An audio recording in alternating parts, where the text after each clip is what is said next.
दूसरा जो एक मेजर जबरदस्त गलत समस्या है इस पूरे डिपार्टमेंट की, क्या मालूम हम शिक्षकों को भगवान ने क्या गुट्टी देकर पैदा किया कि हर डिपार्टमेंट का काम हमसे करवाया जा रहा है। दूसरा जो हमारी प्रमुख मांग है कि शिक्षक समुदाय को गैर शैक्षिक कार्यों से पूरी तरह से मुक्त किया जाए।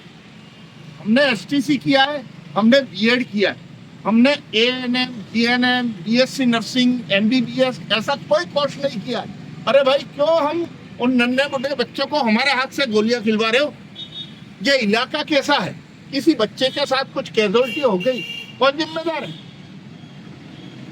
पहले तो क्या है, नर्स भाई आती थी स्कूलों में, टैबलेट खिला जाती थी, फिर धीरे धीरे सिस्टम बढ़ा, गोलियां दे जाती थी, मारसाब खिला देते थे। अब उनकी दादागिरी देखो मेडिकल वालों की कि अब वो मारसाब को ऑर्डर करते हैं हॉस्पिटल आके टैबलेट ले जाना, और हमारे मारसाब जाते हैं। और हमारे अफसर इतने गलत, सबसे बड़े हम पीड़ित हैं तो हमारे विभाग के अफसरों से।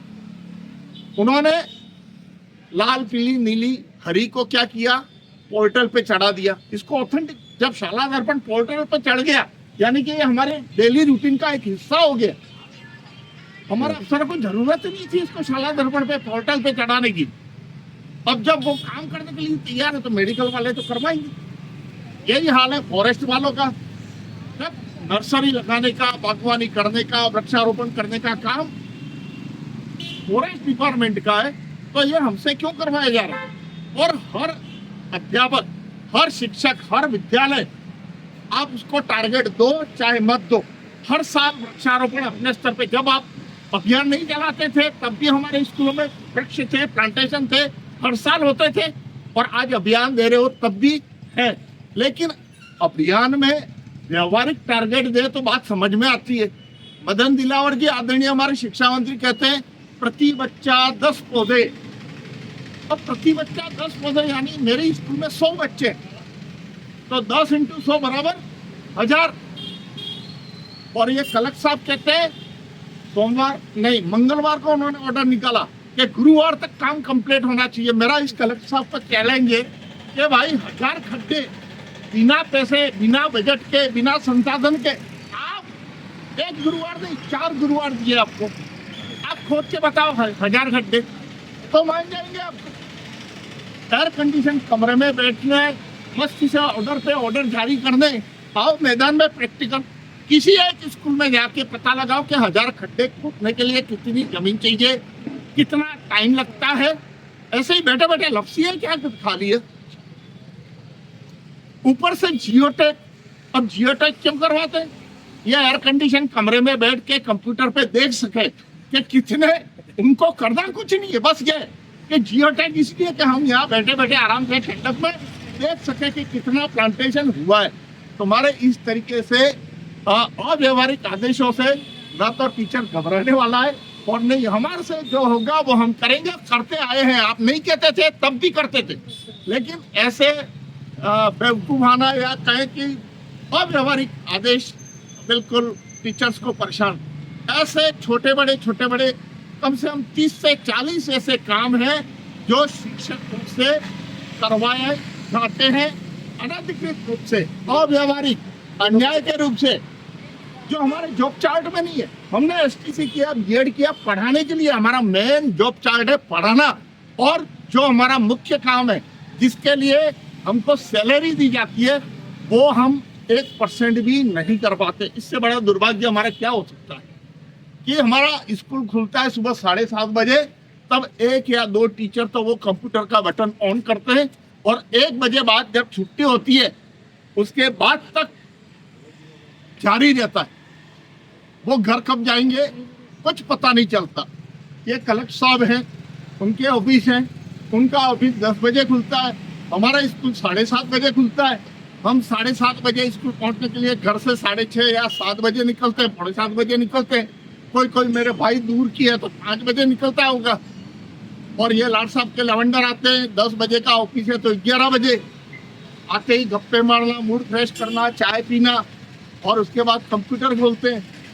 और फिर पहले दिन से या रात को कोई मेल आया है तो उसको देखते, अच्छा ये मेल आया, ये सूचना मांगी है, और तब तक एक बजता है, हमारे स्कूल के ताले करने का टाइम होता है, तब यहाँ से आदेश जारी होता है कि अब भी ये सूचना भेजो।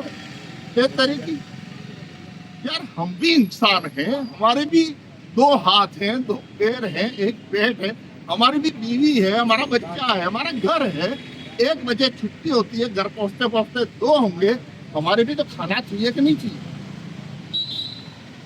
इन विसंगतियों को लेकर हम बहुत परेशान है, न केवल डूंगरपुर के, बाकी समूचे राजस्थान के, अदर स्टेट की बात नहीं करूं, लेकिन पूरे राजस्थान का टीचर आज की तारीख में इतना हैरेसमेंट में, इतना प्रेशर में, इतना दबाव में, कई सारे डीओज ने, कई सारे सीबीओ ने, कई सारे पीओज ने सर वीआरएस ले लिया कि इतना प्रेशर में नहीं झेल सकते। अभी हम आ रहे थे, एक स्कूल के टीचर मेरे साथ थे, क्या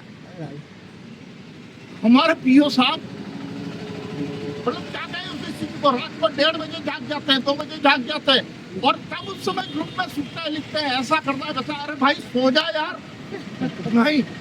और अमूमन तकरीबन इस राजस्थान के सभी पीओस की हालत यही है, सभी पीओस की हालत ये है। पकड़ गए ये तमाशा है यार, हर व्यक्ति नौकरी करता, नौकरी 8 घंटे की होती है, ये 24 घंटे की नौकरी, आधी रात को मैसेज करते हैं, रात चाहिए अभी क्या, ये कौन सा तरीका।